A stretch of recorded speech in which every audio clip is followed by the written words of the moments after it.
Bonjour, cette semaine, on va parler de ce que j'appelle l'anatomie du verbe, de la négation.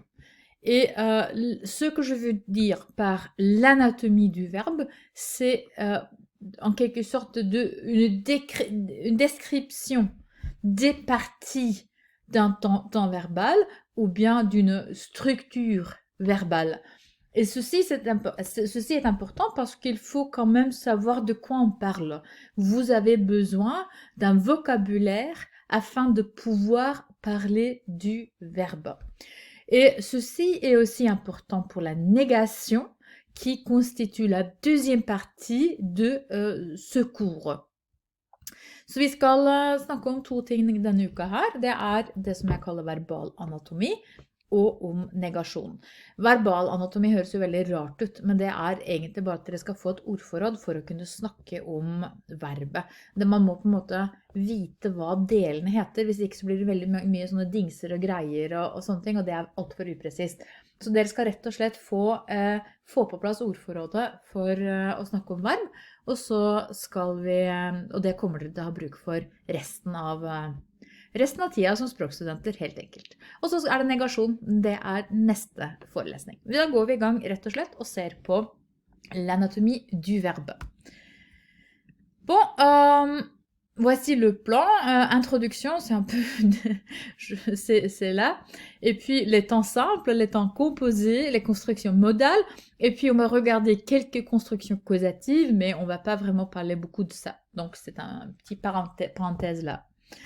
Afin de pouvoir placer le pronom ou la négation correctement, il faut connaître la construction du verbe. Et on peut distinguer trois types de constructions différents, le temps simple, le temps composé et la construction modale. Et en plus, on a ceux qu'on a déjà appelés les constructions causatives avec faire et laisser. Så dette har vi allerede vært innom. Det er for å kunne vite hvor dere skal plassere kritiske pronomener, hvor dere skal plassere negasjon, at dere må vite hvordan verbet konstrueres og hva delene heter. Og vi skiller mellom sammensatte og usammensatte verbaltider og modalkonstruksjoner. Og så har vi da i tillegg disse kausativene. Ok, pour vous donner un exemple, on va d'abord parler des temps simples, tels que je marche. Ici, vous avez marche, qui est la base. Et là, il faut aussi connaître, il faut faire la distinction entre la racine et la base. La racine véhicule en quelque sorte le sens, alors que la base, c'est la racine. Et s'il y a des infixes, ils sont aussi inclus dans la base. Et parfois, la racine et la base sont identiques. Et normalement aussi, elles sont identiques. L'exception, ce sont les verbes de la deuxième conjugaison, où on fait la distinction entre la racine finie et la base, par exemple, de l'imparfait de l'indicatif, finissent. Donc, c'est là qu'on fait cette distinction. Så dette her er altså stammen, march, og så må vi gjøre forskjeller på rot og stamme. Og i veldig mange tilfeller så er det samsvar, men i de tilfellene hvor vi har en utvidet stamme, eller utvidet rot, altså en stamme, for eksempel som verbet finir, hvor det er fini som på en måte er rota, så er det finissa som er stammen i en del tider. Der må vi gjøre en forskjell. Men i disse første konjugasjonsverbene så vil det ikke være noen forskjell. Da er la base et la racine la même chose. Men vi bruker altså begrepet base.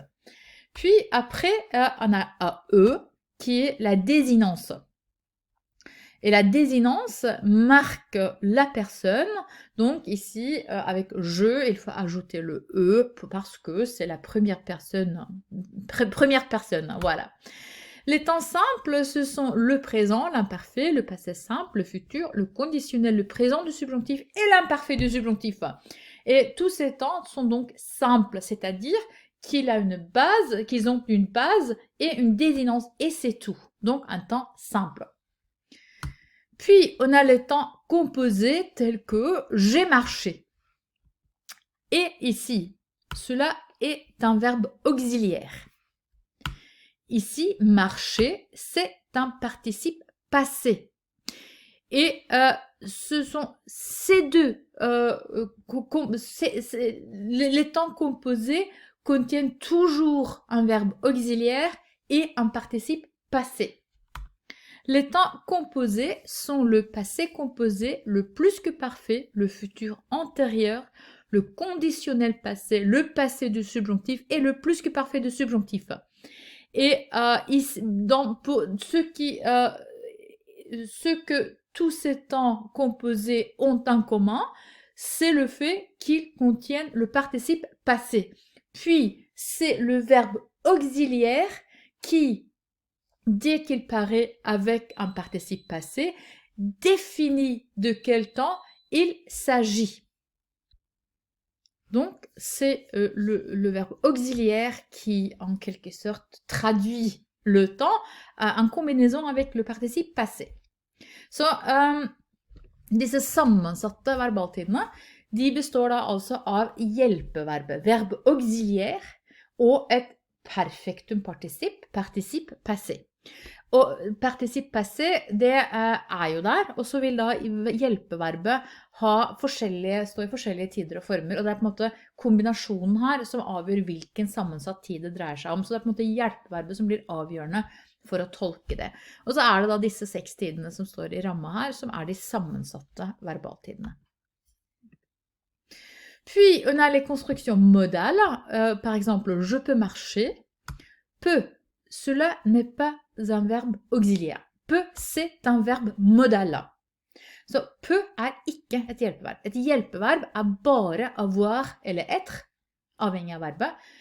Alt annet noe annet. Og pouvoir et modalt hjelpeverb.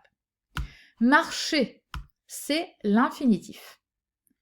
Et on peut trouver ce genre de construction avec pouvoir, devoir, vouloir, qui sont des verbes modaux. Puis, on a des périphrases verbales telles que aller plus infinitif et venir de plus infinitif.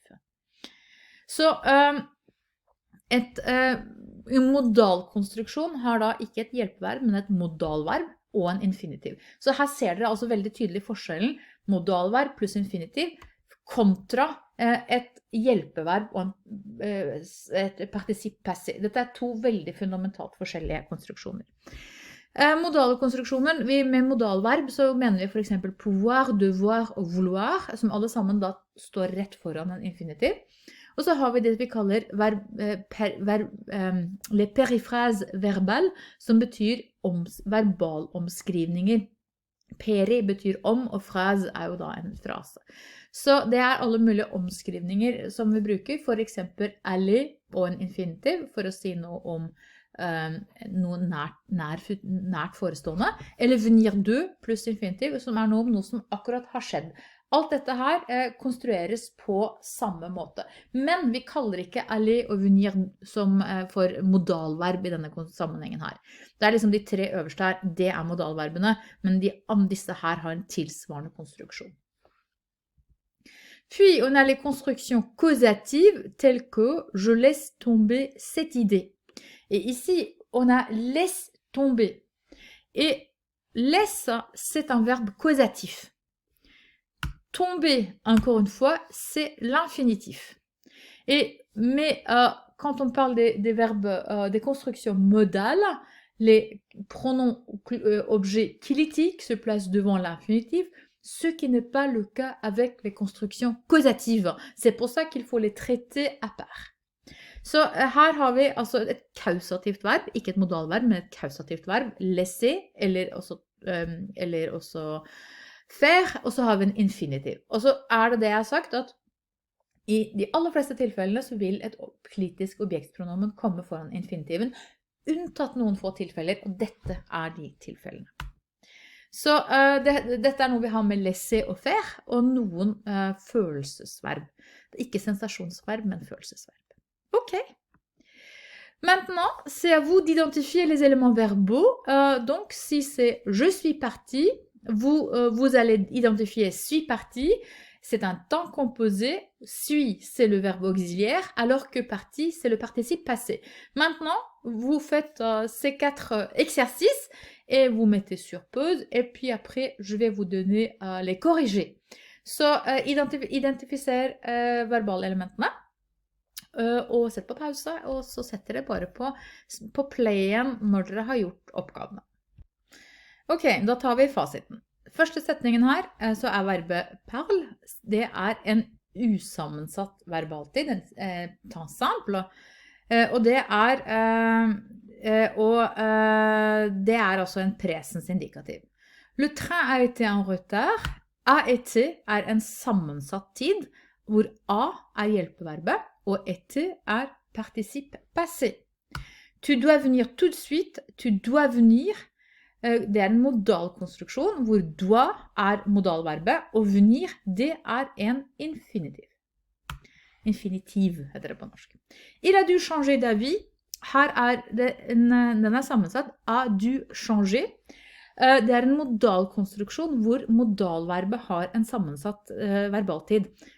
Så a hjelpeverbet, og du modalverbet. Så det den sammensatte tiden. Og så kommer da changer, som en infinitiv. Og ja, også du da altså participe passé. Ja. Så a du, passé composé, med hjelpeverbet a, og participe passé du, og changer altså en infinitiv. Det var det. Det var det jeg har om akkurat disse tingene. Det dere må kunne forskjellen på en enkel, og en sammensatt og en usammensatt, eller altså en enkel eller usammensatt verbaltid. Dere må vite hva en modalkonstruksjon dere må vite hva et perfektum participp eller participp passé dere må vite hva modalverb dere må vite hva hjelpeverb Men dette her, kan dere ikke det, og en infinitiv ikke minst, kan dere ikke det, så blir det etter hvert veldig vanskelig å skulle snakke om de store tingene. Det var det. Da negasjon neste tema, så da, når dere helt stødige på det her, så går dere videre til negasjon. Ha det så lenge!